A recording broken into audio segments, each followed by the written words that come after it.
Lucius Cornelius Sulla, a man who would later attain the nickname Felix, meaning the fortunate, was born in 138 BCE into a politically insignificant and financially troubled patrician family.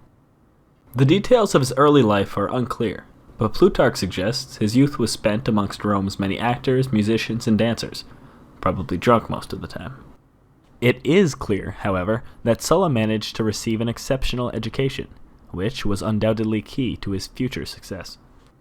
At age 30, Sulla began climbing the ladder of Roman public offices, known in Latin as the cursus honorum. In 107 BCE, Gaius Marius, who was consul that year, nominated Sulla to serve as quaestor under his command in the Jugurthine War, which had started 5 years prior when a man named Jugurtha usurped the throne of Numidia, one of Rome's trusted allies. Sulla swiftly distinguished himself by orchestrating the betrayal of Jugurtha by one of his own allies, which, ultimately, ended the war. Unfortunately, once back in Rome, Marius would take credit for what Sulla himself had done nearly single-handedly. Regardless, Sulla gained popularity, and he had proven himself to the powerful Gaius Marius. It wasn't long before he was elected to office once again.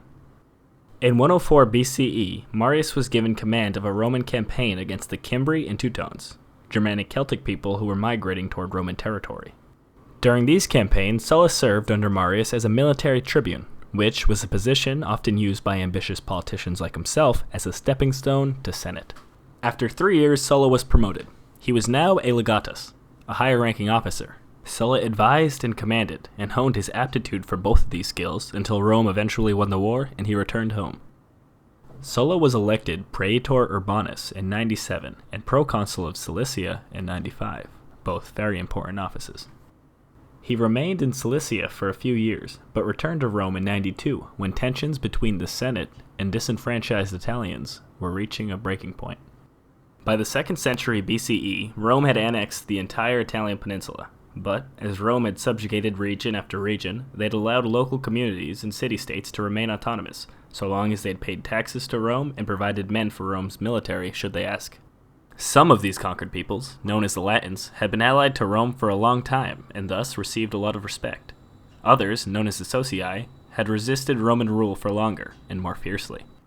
This arrangement between the Socii and the Romans remained symbiotic for a long time, but Rome's treatment gradually grew unfair, and these allies of Rome did not have Roman citizenship and therefore could not stick up for themselves by participating in Rome's government.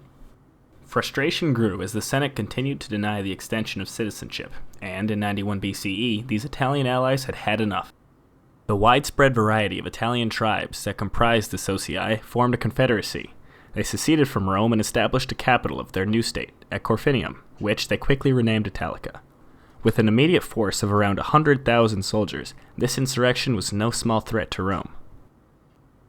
Rome swiftly mobilized a number of armies to put down the revolt. Publius Rutilius Lupus, who convinced Gaius Marius to come out of retirement and act as his advisor, was to fight in the north alongside Gnaeus Pompeius Strabo, while the consul Lucius Julius Caesar was to fight in the south alongside Sulla. At the beginning of the war, and through 90 BCE, Rome suffered considerable losses. So, in 89 BCE, Lucius Julius Caesar turned his attention north, leaving Sulla in sole command in the south. Sulla now proved himself as one of the most successful generals of the Social War by delivering crushing blows to the insurrectionists in Campania, including the capture of Asculum, a Hirpini stronghold, and the annihilation of around 20,000 Samnite soldiers in Nola, for which he was awarded the Corona Gramina, the grass crown, the highest and rarest Roman military honor. After an unnecessarily bloody few years, the Social War came to an end when Rome finally extended citizenship to those who laid down their arms. Sulla, now a war hero, was elected consul in 88. But during this time, Romans weren't the only ones killing Romans. A Pontic king named Mithridates was upset with Roman expansion in the east, so he organized the slaughter of 80,000 men, women, and children who were living in Asia Minor, an event that would go down in history as the Asiatic Vespers. When news of this reached Italy, Rome was terrified. The Senate immediately appointed Sulla to lead an army east and fight Mithridates, but the now old and borderline senile Gaius Marius wanted one final command. With the help of the tribune Publius Sulpicius Rufus and a little bit of violence, Marius successfully reversed the Senate's decision to grant Sulla the command, and transferred it to himself. Sulla was already about to leave to the east when he heard of Marius's actions.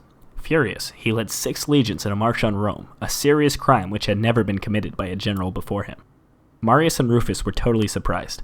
They had no organized troops to resist with, so Rome quickly fell to Sulla. Rufus was killed and Marius fled to Africa. Now, in 87, Sulla could finally sail to Illyria and face Mithridates.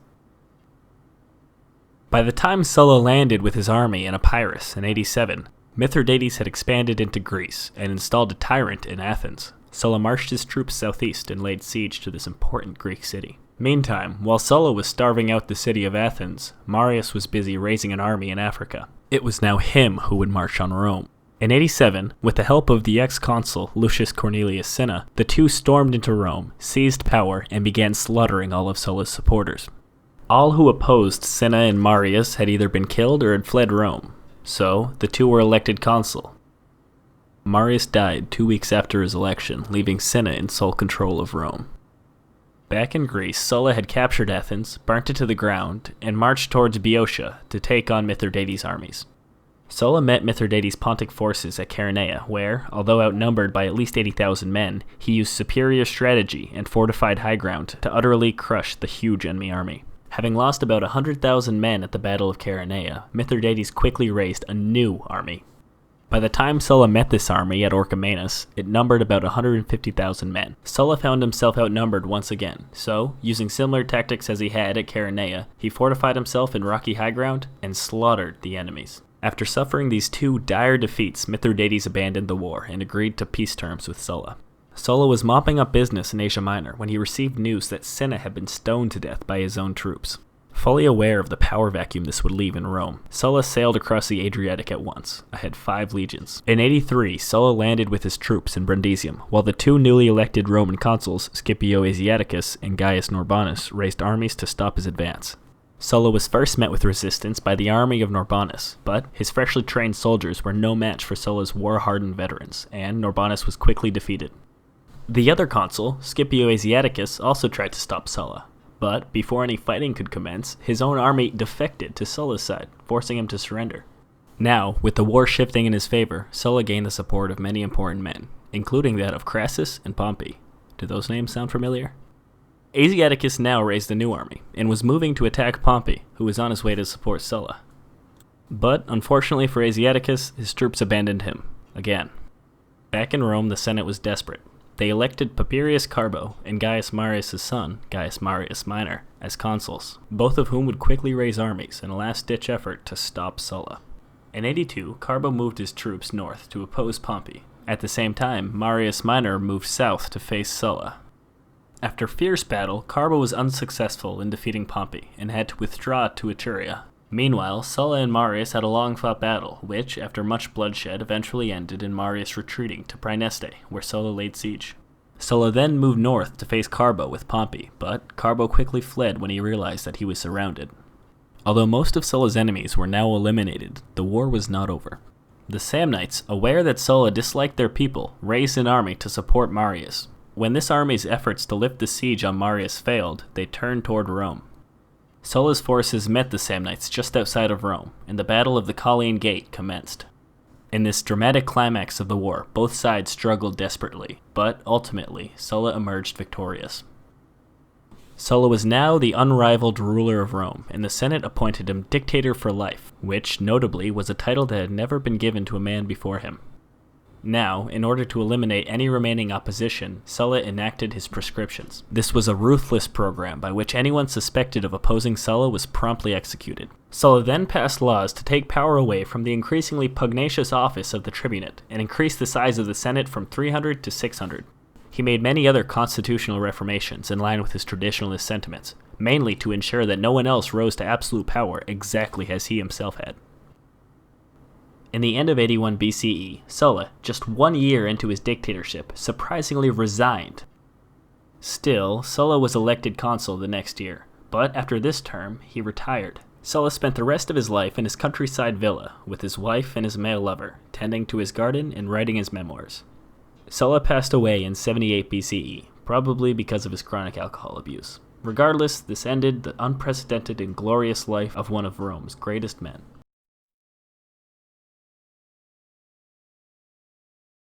Thank you for watching, and thank you for bearing with my horrendous animations. I'm not particularly artistic, but I figured that any visual would help progress the narrative, so I threw them in there anyway. The research for this video was compiled from these resources. If you're interested in further reading, I highly recommend you check them out. I did have to skip around a lot of the more monotonous details of Sulla's life, so there is a lot more to learn. Thanks again, and goodbye.